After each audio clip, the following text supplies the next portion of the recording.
Hi students, ఇవాళ video చాలా important video. And 10th students ఎవరైతే రీసెంట్గా 10th పాస్ అయ్యారో ఓకేనా, వాళ్ళు చాలామంది స్టూడెంట్స్ అనేది నాతో అడగడం జరిగిందనమాట. సార్ బెస్ట్ కాలేజెస్ ఏమున్నాయి హైదరాబాద్లో ఇంటర్ ఎంపీసీ చదవడానికి అని చెప్పేసి. ఓకేనా, సో ఆ విజన్తో అనేది వీడియో చేయడం జరుగుతుంది. అండ్ ఏ కాలేజెస్ మంచి ఉన్నాయి, టాప్ కాలేజెస్ మీకు నేను చెప్తాను అనమాట. ఓకే, అండ్ ఎందుకంటే ఒక సర్వే అనేది కండక్ట్ చేయడం జరిగింది. ఆ సర్వేలో స్టూడెంట్స్ అనేది ఓట్స్ చేయడం జరిగింది, ఇక్కడ మీకు కనబడుతుంది కదా. సో ఆ విజన్తో, వాళ్ళ విజన్తో చెప్తాను. నా విజన్తో ఏంటంటే ఏ విద్యా స్థలంని మనం తక్కువ అంచనా ఇవ్వద్దు అనమాట. ఓకేనా, మనకు అక్కడ మనం వెళ్ళి చదువు నేర్చుకుంటున్నాం కాబట్టి ఏ విద్యాస్థలమైనా విద్యాస్థలమే, మనం ఆ విద్యాస్థలాన్ని రెస్పెక్ట్ ఇవ్వాల్సిందే.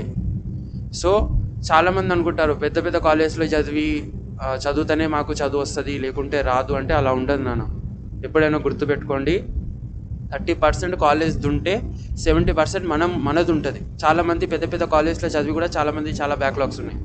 ఓకేనా, మన పైన ఉంటుంది, మన కష్టం పైన ఉంటుంది అది. సో మీరు అడిగారు కాబట్టి ఈ వీడియో అనేది చేయడం జరుగుతుంది. మీకు చెప్తాను కాలేజ్ పేర్స్ కూడా, అండ్ స్టూడెంట్స్ ఏదైతే ఓట్స్ చేస్తారో అది కూడా నేను రివీల్ చేస్తాను. సో అది నేను చెప్తుంది.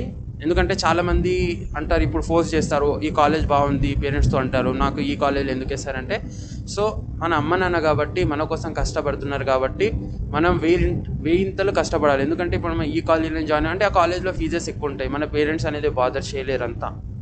అర్థమైందా? సో మన అమ్మ నాన్నకి మనం ఎప్పుడు కష్టపెట్టొద్దు. చదువు ఎక్కడైనా చదవచ్చు.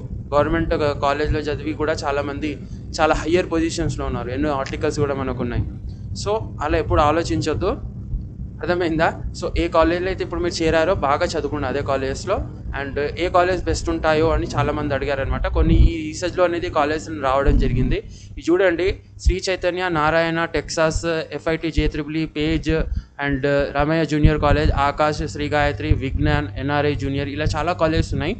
అండ్ మన గ్రూప్లో అనేది 394-400+ ఉన్నారనమాట స్టూడెంట్స్. సో వాళ్ళు చదివిన, మీ సీనియర్స్ వాళ్ళు చదివిన దాన్ని బట్టి వాళ్ళు వేసిన ఓట్స్ ఇది. శ్రీ చైతన్యకి 31 ఓట్స్ వేశారనమాట, నారాయణ కాలేజ్కి 13.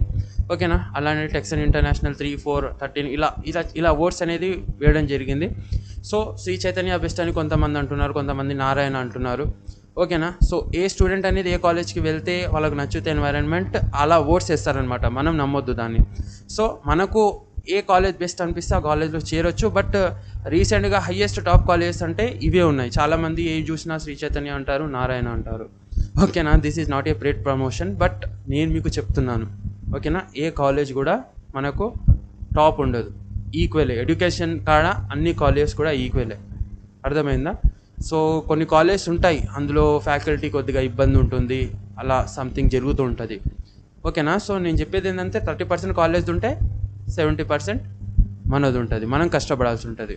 సో మన పేరెంట్స్కి మనం ఇబ్బంది పెట్టవద్దు, ఎందుకంటే ఫీజెస్ హై ఉంటాయి కదా. సో ఆ విధంగా అర్థమైంది కదా మీకు. సో టెన్షన్ తీసుకోకండి, బాగా చదవండి. మనం చదువుతానే, మనం కష్టపడితేనే మనం పైకి ఎదుగుతాం. ఎందుకంటే చాలామంది సబ్జెక్ట్స్ కూడా బ్యాక్లాగ్స్ ఉన్నాయి. ఇంటర్మీడియట్ స్టేజ్ అలాంటిది. ఈ ఫస్ట్ ఇయర్, ఈ సెకండ్ ఇయర్ మీరు ఎలా క్రాస్ చేసుకోవాల్సిందే. అర్థమైంది నాన్న.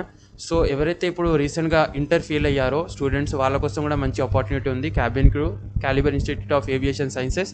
సో ఎవరైతే ఫెయిల్ అయ్యారో చాలామంది నాకు అడిగారో, ఆప్షన్ ఏంటి, మా ఇయర్ వేస్ట్ కావద్దు, మా కెరీర్ ఇక్కడితో స్టాప్ కావద్దు అంటే, మీరు ఏవియేషన్ ఫీల్డ్లో అనేది వెళ్ళొచ్చు అనమాట. 6 months వాళ్ళు ట్రైనింగ్ ఇస్తున్నారు క్యాబిన్ క్రూది. ఫెయిల్ ఆర్ పాస్ స్టూడెంట్స్ మన ఛానల్ నుంచి వచ్చిన వాళ్ళకి స్కాలర్షిప్ కూడా ప్రొవైడ్ చేస్తున్నారు. సో కింద ఫామ్ ఇచ్చాను, నింపండి. ఓవరాల్గా మీకు వాళ్ళు మెసేజ్ లేదా కాల్ వస్తుంది, ఆ కాల్ లిఫ్ట్ చేసి మీరు వెళ్ళి డెమో క్లాస్ తీసుకొని జాయిన్ అవ్వచ్చు అనమాట. అర్థమైందా? సో ఇది వాటి వీడియో. టెన్షన్ తీసుకోకుండా, ఏమైనా డౌట్స్ ఉంటే నా కింద కామెంట్ చేయండి. కలుస్తాను నెక్స్ట్ వీడియోలో. Thanks for watching. జై.